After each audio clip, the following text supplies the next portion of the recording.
I didn't expect fireworks. Just a call. A simple message. A voice note. Even a lazy happy birthday, tossed my way over coffee would have been enough. But the silence? That was new.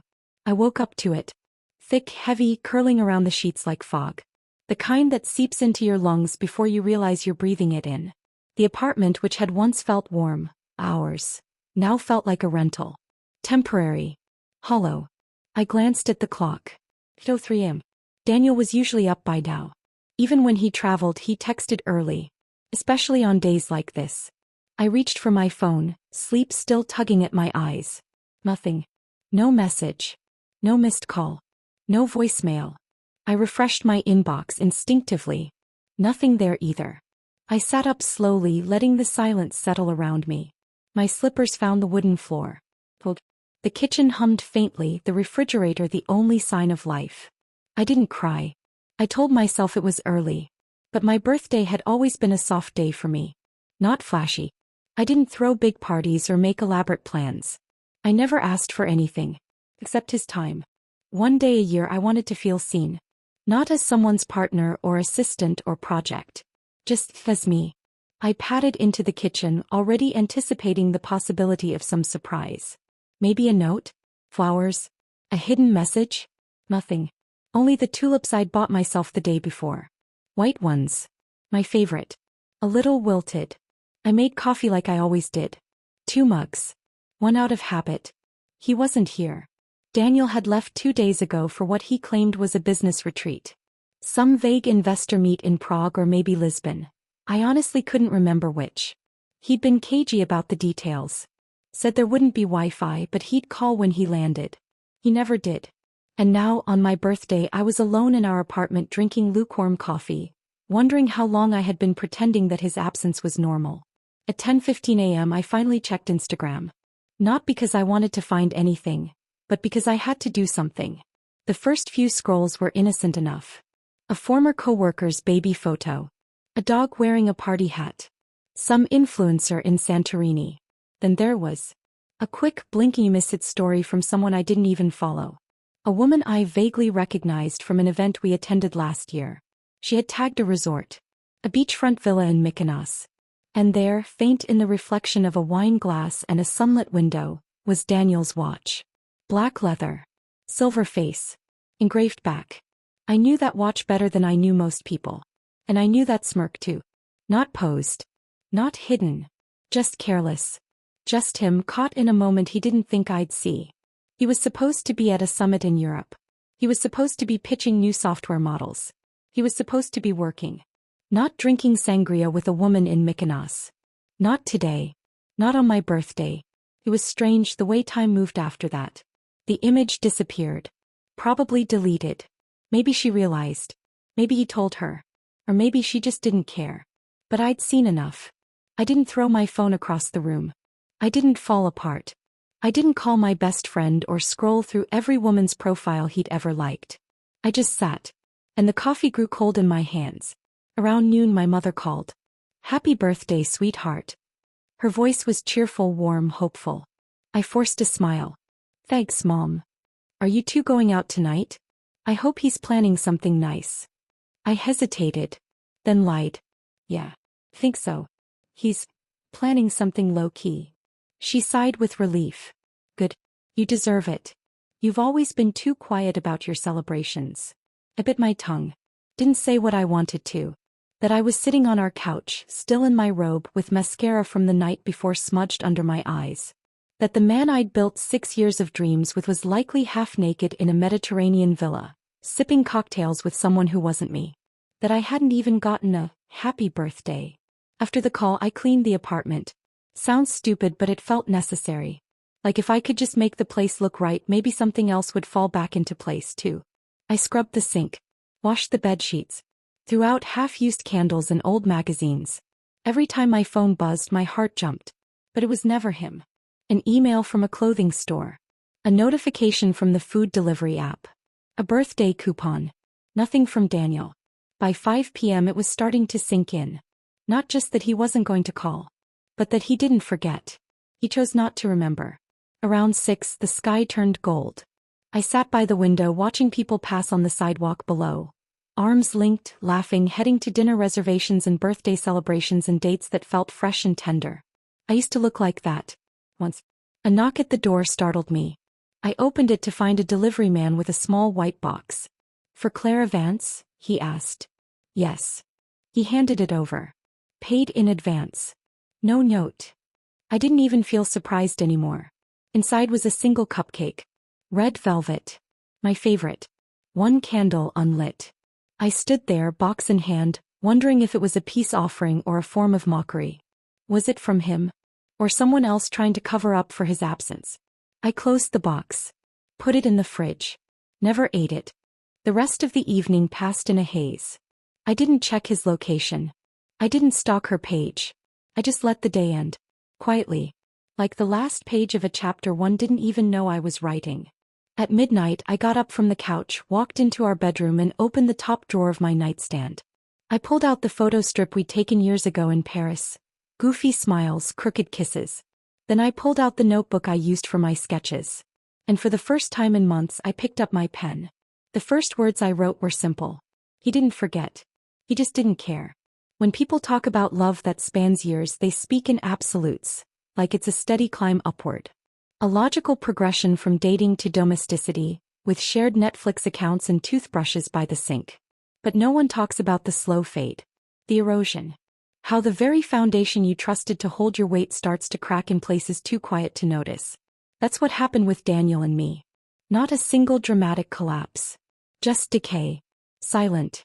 Gradual. Invisible to the untrained eye.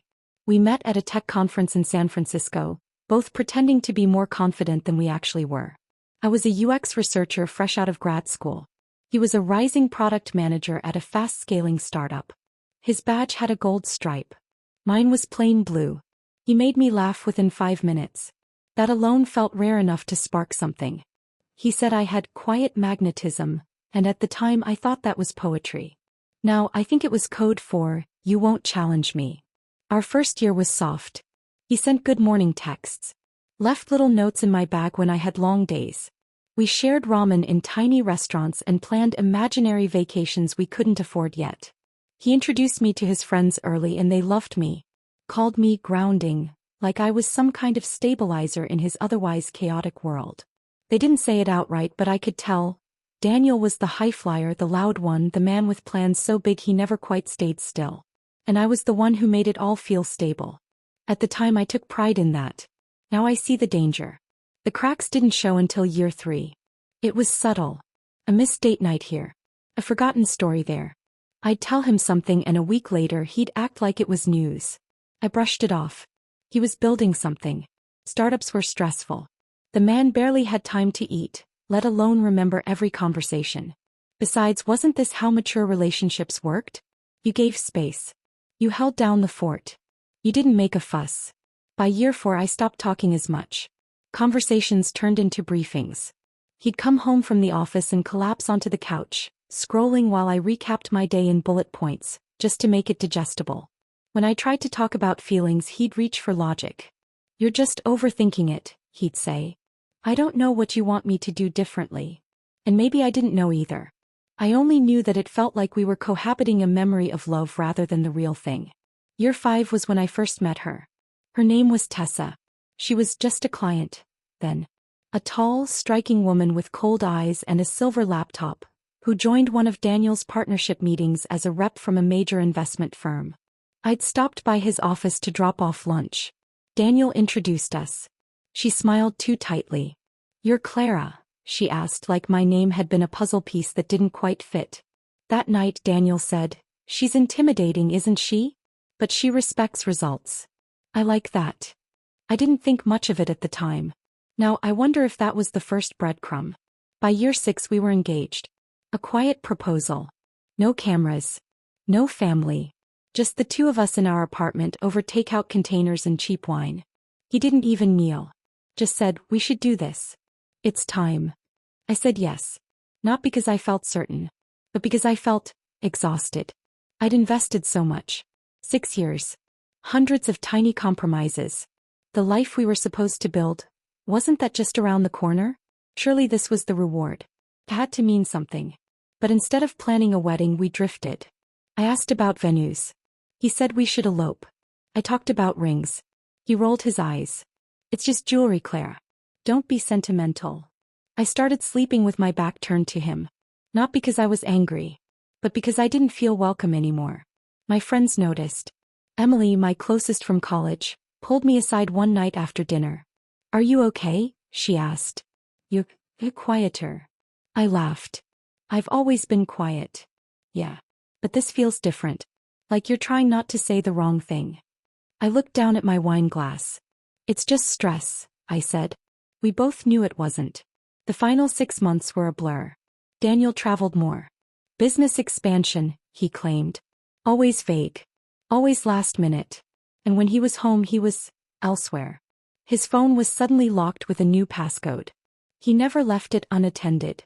Sometimes he'd take calls in the bathroom.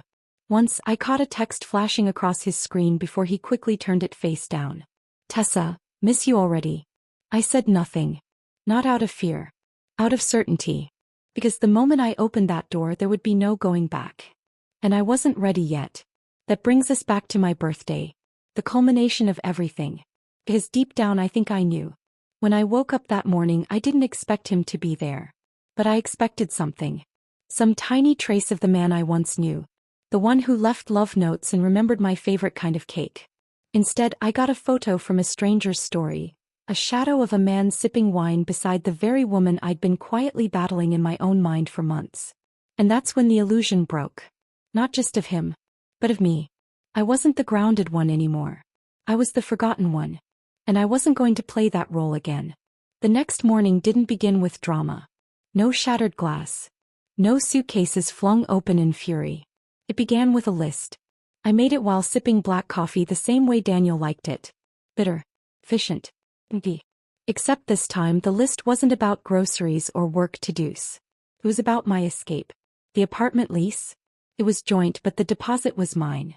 I called the landlord and asked what the penalty would be if I terminated it early. None, he replied. You've been here 6 years. You can leave with 30 days notice. Or buy him out. I chose neither. I'd vanish. I logged out of all social media. Then I didn't just deactivate my accounts. I deleted them. Every memory. Every tagged photo. Every trace of my existence online with Daniel. It felt surgical. Necessary. I imagined him trying to look me up weeks from now and finding nothing. Like I never existed. I opened the closet and faced the life I'd built with him. Neatly folded sweaters, concert hoodies, dresses we'd picked out together for date nights that now felt manufactured. Everything went into boxes. Clothes, keepsakes, anniversary cards, our Paris photo booth strips, stuffed and sealed. I didn't cry. I didn't linger. There was no point mourning a life I had quietly stopped living months ago. I donated half. Sold the rest. Took only what I needed. Essentials, sketchbooks, a worn travel journal, my grandmother's bracelet, and a copy of Rilke's letters to a young poet. And one black duffel bag. Rome came to mind almost instantly. Not because I had a connection there, but because I didn't. It had always lingered in my dreams, like a city humming in the background of someone else's movie. Sun-drenched piazzas. Quiet bookstores. Paint peeling off ancient walls. I needed a place with no memories. No overlap. No chance of running into anyone who knew me as his. Rome would be my blank page. I used my old travel account to book the ticket. One way. Middle seat. No checked luggage. Then I texted Emily. Hey. I'll be off the grid for a while. Needed a break. Don't worry. Just resetting. Love you. Her reply came within seconds. You okay? Where are you going? Do you want me to come? I stared at the screen for a long moment before replying. I'm safe. I promise. I'll call when I can. Just trust me. I didn't want to just disappear into silence. I wanted to leave a breath of truth in my wake. So I wrote a letter. Not to guilt him. Not to explain myself. Just to end it on my terms. Daniel, you didn't forget my birthday. You chose not to remember. There's a difference, and I'm no longer interested in convincing you otherwise. I've spent 6 years trying to be enough for a man who always looked past me. I'm not doing it anymore. You can keep everything. The furniture, the kitchenware, the echo of us in these walls. Consider it a parting gift. I'm not angry. I'm free. Please don't look for me. There's nothing here for you to find. Clara. I printed it out. Folded it once. Left it on the coffee table, right where he'd see it the moment he came home. The morning I left, it rained. Soft, whispering rain that made the streets shimmer like memory. I wore jeans, sneakers, and a slate gray coat. Blended in like background music. The cab driver made light conversation in the rearview mirror. I replied with nods and small smiles. Inside, I was already gone. At the airport, I bought a new SIM card and activated an international plan. The name, Daniel, was already gone from my contacts. I didn't even flinch. My phone buzzed once. An automated text from the airline. Boarding now. Flight 8811 to Rome Fiumicino. No messages. No missed calls. He still hadn't noticed. Good. The moment I stepped onto the plane, something shifted. Not dramatically, not like in the movies. But deeply. I wasn't Clara the girlfriend anymore. I was Clara alone. Whole. Unknown. And in that unknown I could build again. The flight was long, but I didn't sleep. I stared out the window and watched the world beneath me shrink. Cities reduced to pinpricks. Oceans folding into themselves. The more distance I put between me and New York, the lighter I felt. By the time the plane touched down, it felt like breathing for the first time. Fiumicino Airport buzzed with life. Families. Tourists. Couples. Everyone moving forward. I moved with them. Customs. Passport check. Taxi queue. The driver spoke little English. I gave him the address of a guest house I'd found online. Small, ivy-covered, tucked into a quiet corner of Trastevere. First time in Roma? He asked. Yes, I said. First time in a long time. I've done something for me. He smiled in the mirror. Then you will love it here. The guest house was old but charming. No elevator. No concierge. Just an elderly woman named Sophia who showed me to my tiny room and handed me a key with a wooden tag. The room had a single bed, a wooden desk, and a window that opened to a tangle of rooftops. I unpacked my duffel. Hung my coat. Opened the window. And I cried. Not because I was heartbroken. But because I had done it. I had walked away from everything that had once defined me, and lived. I slept for 10 hours straight. When I woke, it was to church bells and birdsong. The scent of espresso drifting up from a nearby cafe. The sky outside was blue and endless. And for the first time in years, I didn't reach for my phone. There was no one I needed to check in with. I belonged only to myself. Here's the next chapter. Daniel came home on a Thursday. The apartment was quiet as usual. He expected that. Clara often worked late or holed up in her studio, sketching in silence with a candle burning too close to the window. What he didn't expect was the emptiness. No keys on the hook. No coat slung over the back of the chair. No faint scent of lavender and sandalwood. At first he assumed she'd gone to stay with a friend, maybe Emily or Becca. He called out her name anyway. Clara. Nothing. He wheeled his suitcase into the hallway, mildly annoyed. Jet lag tugged at his eyes. His shirt was wrinkled. Tessa had left a scratch on his neck that he'd failed to cover properly. He'd need a long shower. He walked into the living room and saw the letter. One sheet. Typed. No envelope. His name in bold at the top. He read it once. Then again. And again. His heart sank slowly and then all at once. Meanwhile, I was walking through a flea market in Rome, watching an old woman haggle over porcelain spoons and feeling lighter than I'd felt in years. Back in New York, Daniel sat on the edge of the couch, letter dangling from his hand, mouth slightly open. No accusations. No screams. Just her words, echoing like a sermon. You didn't forget my birthday. You chose not to remember. He flipped the letter over. Nothing on the back. Just blank space. Like her. Vanished. His first instinct was to call her. But her number? Disconnected. He opened Instagram. Searched her name. Nothing. Facebook? Gone. Even the shared Google Calendar had been cleared. He checked the bank account. Her name had been quietly removed 2 days earlier. The electricity bill? Auto-transferred. The groceries? Paid. Even the throw blanket she loved on the couch? Gone. He looked around and realized with a sickening twist, she hadn't stormed out. She had planned this. I spent that evening in a tiny cafe off Vicolo del Bologna. The waiter had twinkling eyes and offered me espresso on the house. I declined but thanked him in halting Italian. He smiled and gave me a biscotti anyway. I didn't check my phone. I had nothing to wait for. Daniel's messages to mutual friends began that night. Emily, have you seen Clara? Is she okay? Please just tell me if she's safe. He's gone, Dan. That's all you need to know. Gone where? I just need to talk to her. No response. He tried Becca. Silence. He called Clara's mother. She said she needed space, her mother replied coldly. And honestly, after what you did, I agree. He threw his phone across the room. It didn't break.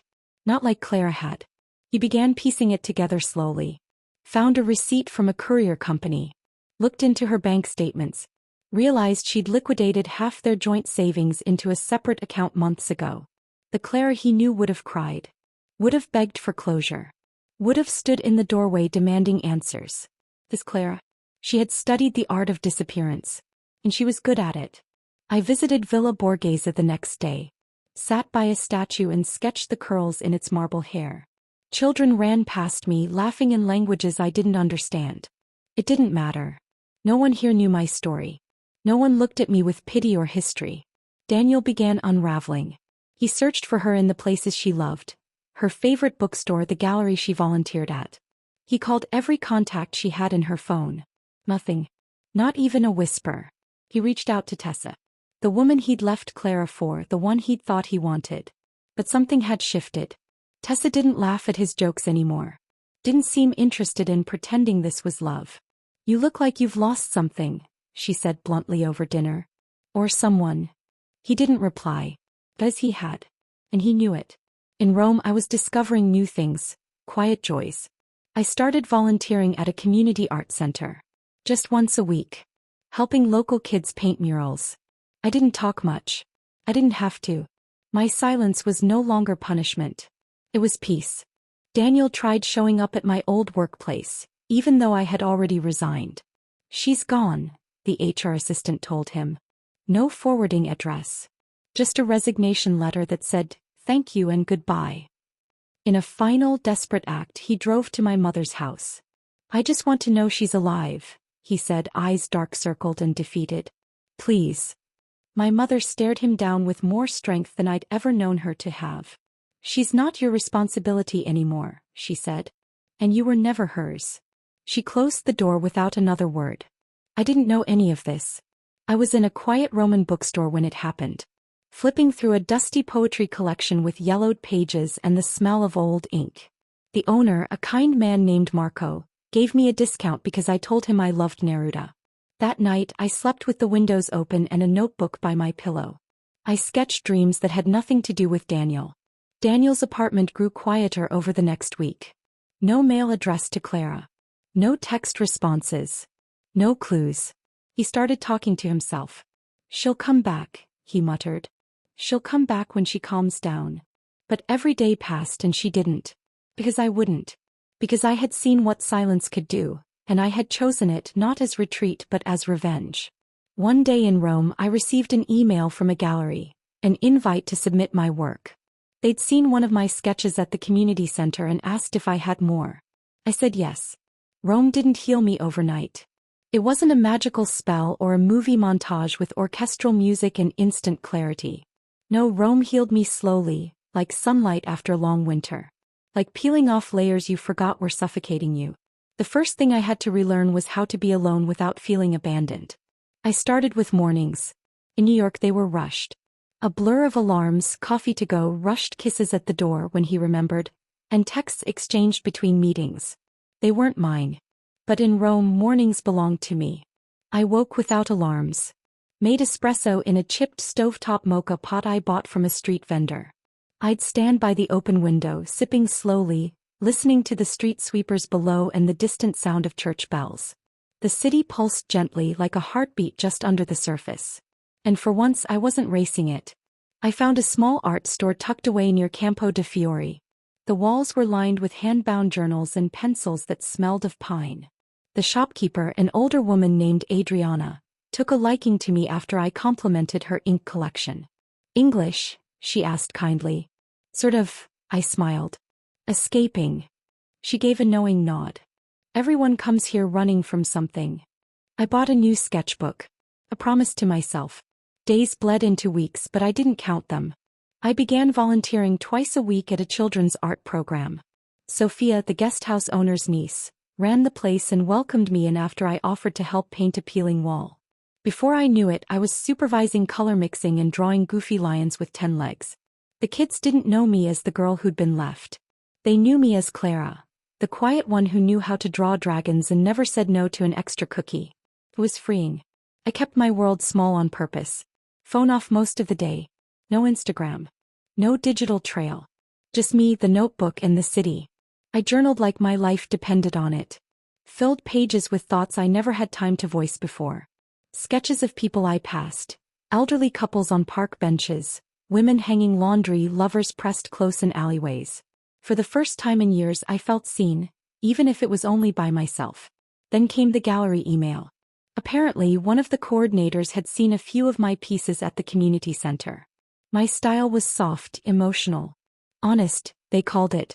They were hosting a local exhibition and offered me a spot.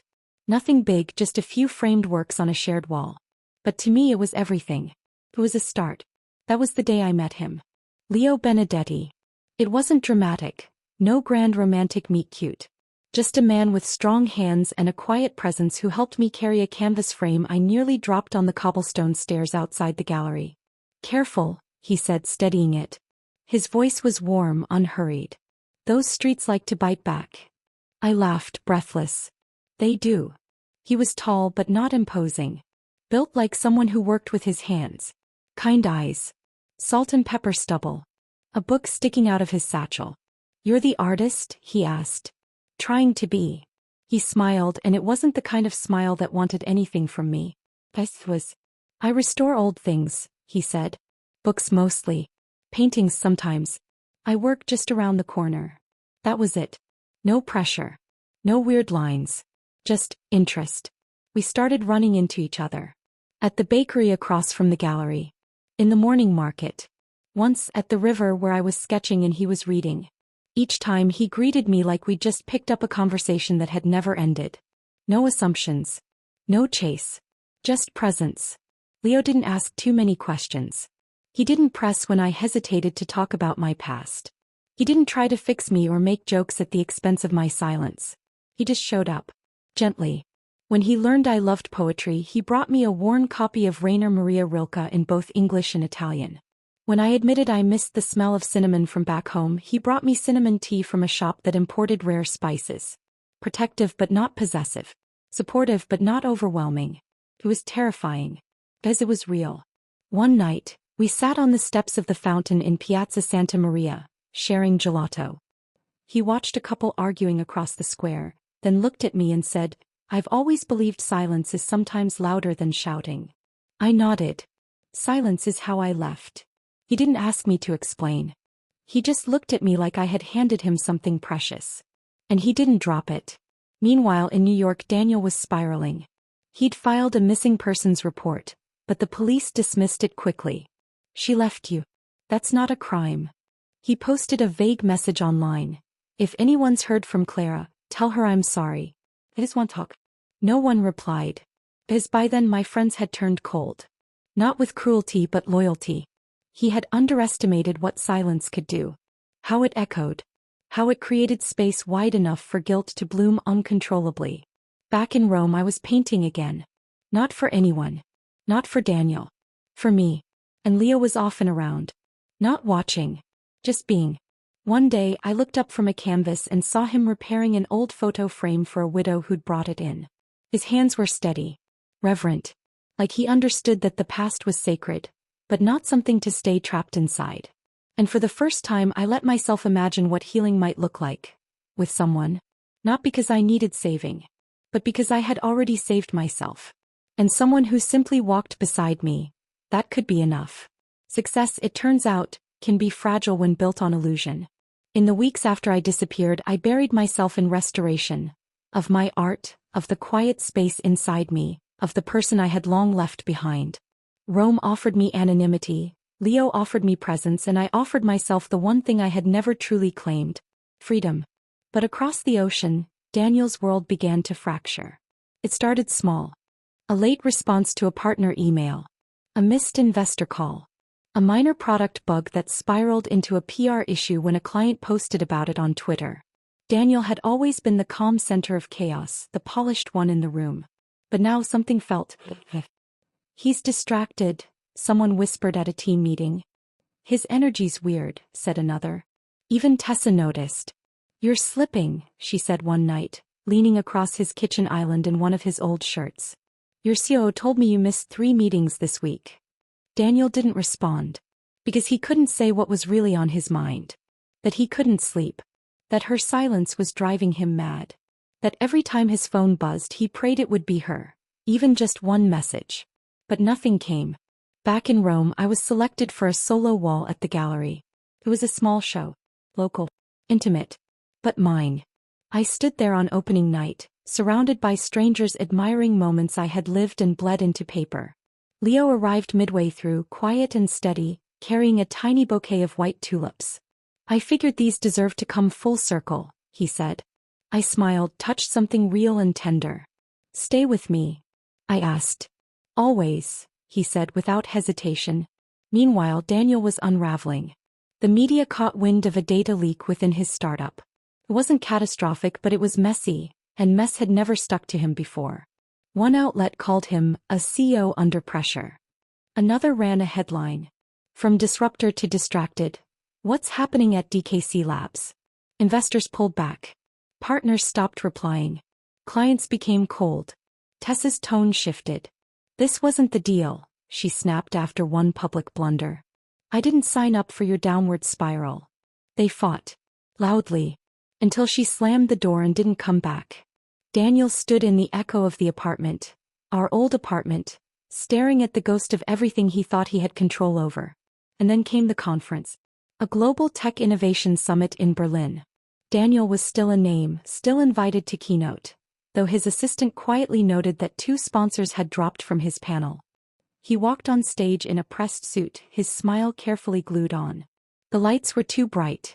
The room too cold. He started his speech. Midway through he froze. Because he saw me. Front row. Sitting beside a man he didn't recognize. Leo. I wasn't meant to be there as an audience member. I was one of the speakers. A segment titled Designing Emotional Resonance. Art Meets Technology. My name was in the program. Clara Vance, artist, narrative designer, Rome Studio Collective. His world tilted. I didn't look at him. Not once. Leo beside me leaned in to say something. I laughed easily, warmly. Daniel forgot the next line of his speech.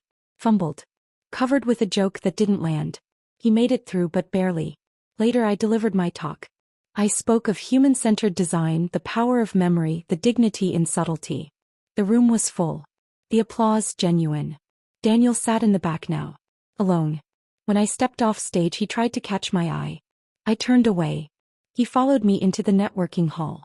Clara, he called out breathless. I stopped not for him, but for the weight of what I carried. I faced him. He looked wrecked. Not the charming man I once loved, but a hollowed version. Tie askew. Eyes bloodshot. Face gaunt. Where did you go? He whispered. I was always right in front of you, I said evenly. You just weren't looking. I made a mistake. No, I said. You made a choice. He took a shaky step forward. I think about you every day. I smiled softly. I don't. And then I walked away. Outside Leo was waiting. He said nothing.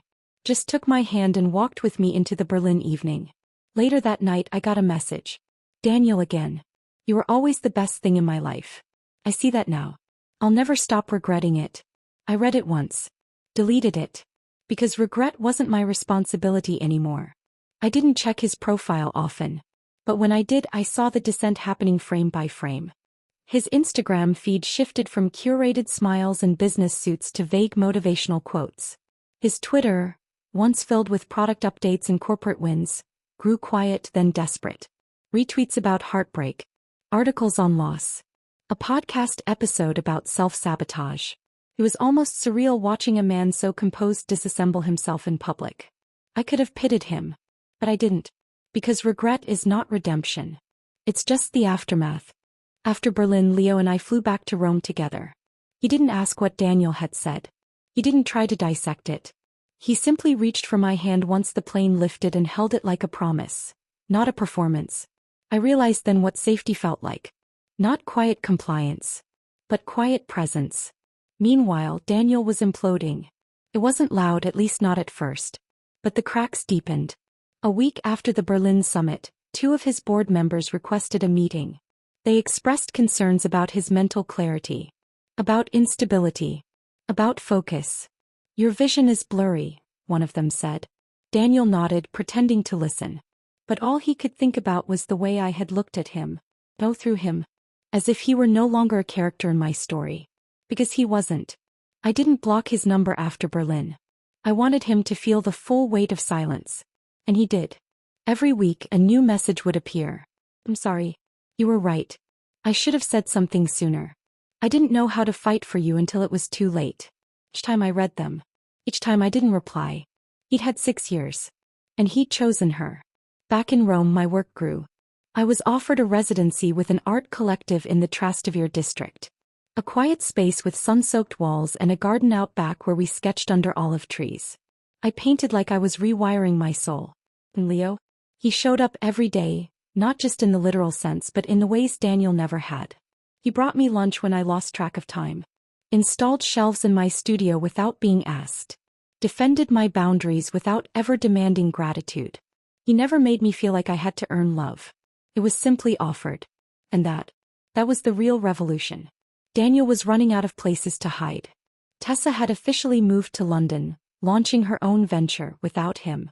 When asked about Daniel in an interview, she simply said, "Sometimes the people you build with aren't meant to be part of the legacy." He didn't show up to his company's next pitch meeting. His board replaced him 3 weeks later. The press release called it a strategic redirection. Everyone knew it was a polite dismissal. His title gone. His face removed from the website. His office cleared. The empire he once built had moved on. And the woman he thought would always be waiting had already built something stronger without him. Leo and I took a trip to the Amalfi Coast in early spring. It wasn't extravagant. Just a weekend. But it felt monumental. One morning as we walked along the cliffside paths near Ravello, I paused, overwhelmed by the stillness, the green cliffs dropping into endless blue. He looked at me quietly and said, "You don't flinch anymore when you're happy." I blinked. And realized he was right. I used to brace for the crash. For the lie beneath the kiss. The betrayal behind the compliment. No. I simply was. Daniel sent a long message 2 nights later. "I saw your photo in Amalfi. You looked beautiful. I'm sorry I didn't say that more often. I didn't deserve you, but I wish I had fought for you sooner. Can we meet? Just once. I need to tell you what I couldn't before." I let the message sit there. Then archived it. Because closure is not something you get from someone else. Something you decide. I never told Leo everything about Daniel. Not in detail. But he knew enough. And one night as we sat with our feet dipped in the Tiber, the moon curling over the water, I asked him, "What do you do when someone tries to come back only after they realize what they've lost?" Leo didn't hesitate. "You remind them they lost you the moment they treated you like you were disposable. And then..." He smiled, warm but fierce. "And then you close the door. With kindness. And lock it with your joy." Daniel kept trying. But each attempt felt more hollow. His final message came quietly 2 months later. "I hope you're happy. You deserve that. I just wish it had been with me." I didn't delete that one. But I never replied. Because I didn't need to. My life was speaking for me. The morning of my wedding was quiet. No chaos. No tears. No runaway bride stories or last-minute nerves.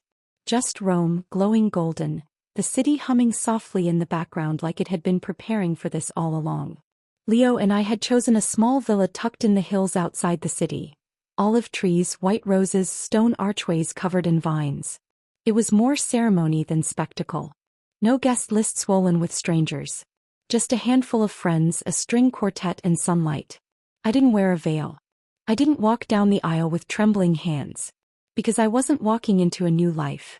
I was walking into a life I'd earned. Sophia cried. Marco from the bookstore read a poem. Adriana brought me a silk ribbon with our initials stitched into it by hand. My dress wasn't couture. But it was mine. Soft ivory silk. Sleeveless. No fuss. I didn't wear diamonds. Just my grandmother's bracelet. And a small white tulip tucked into my hair. Leo waited beneath the arbor. He looked like sunrise. Calm. Warm. Certain. And when I reached him, he didn't say, "You look beautiful," even though I knew he thought it. He said, "You are here. That's all I need."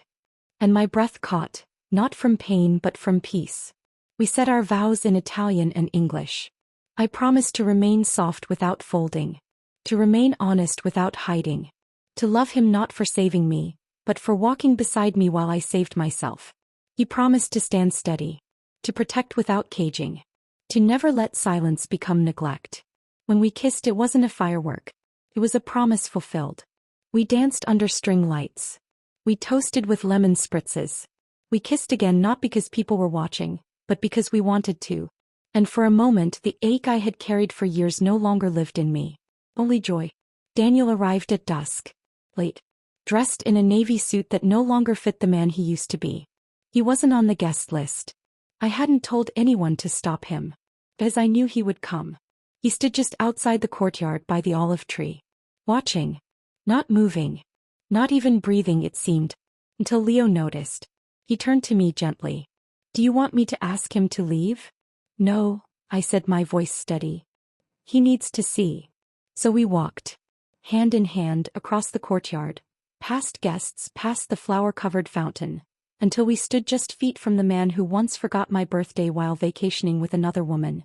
He looked older. Like time had pulled at him with cruel hands. His eyes were red-rimmed, his shoulders hunched. He stared at me like someone witnessing a miracle he was no longer allowed to touch. "Clara," he whispered. I said nothing. Leo stayed beside me. His arm around my waist. Moving. Present. Daniel swallowed hard. "I didn't come to ruin anything. I just..." He faltered. "I needed to see you. One last time. To say goodbye. To say, I'm sorry. And I know it's too late. I know that now." I looked at him for a long time. Then I said gently, "You didn't just lose me, Daniel. You gave me away. Piece by piece. Until I had nothing left to offer you that you hadn't already taken for granted." He nodded slowly. "I know. I never needed you to be perfect," I said. "Just present. Just willing." And I wasn't. No. You weren't. The air between us pulsed with the weight of 1,000 unsaid things. "I hope," he started, voice cracking. "I hope he gives you everything I never did." I looked up at Leo, who was already doing that and more. "He already has." Daniel stepped back. "I won't bother you again." And I believed him. Because some goodbyes don't need doors slammed or letters burned. Sometimes the most powerful goodbye is standing there, whole and happy, while they realize they are now just a memory. He turned. Walked slowly down the gravel path. And didn't look back. Not once. That night, as the stars blinked into place and laughter filled the villa's courtyard, Leo and I snuck away for a moment of quiet. We sat on the balcony, shoes off, feet tangled. He kissed the inside of my wrist. "Was it hard?" he asked. "Saying goodbye? Saying it this way?" I thought for a moment. "No," I said softly. Because I stopped loving him long before I left. I just didn't know it until I finally remembered how it felt to be loved back. Leo didn't say anything. He just kissed me again. And that was enough. Sometimes silence is the loudest kind of revenge. Sometimes disappearing is the sharpest kind of clarity. But the real victory? It wasn't walking away. It was never needing to go back. The end.